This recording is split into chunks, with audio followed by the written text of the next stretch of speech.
আপনার একটু হাতটা একটু সরান। সাসার কোশ্চেন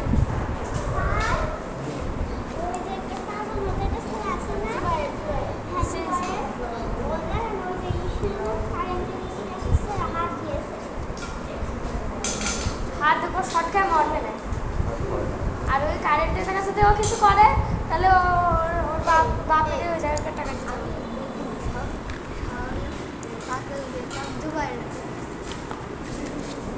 তুই তো বেশি কথা কইস নাই, মুখটা একটু বন্ধ কর।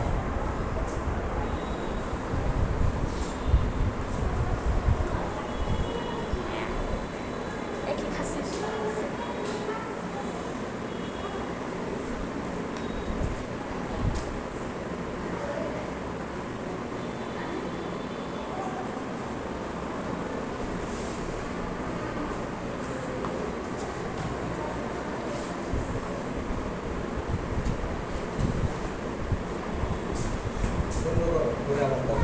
হ্যাঁ পুরো বন্ধ করবো।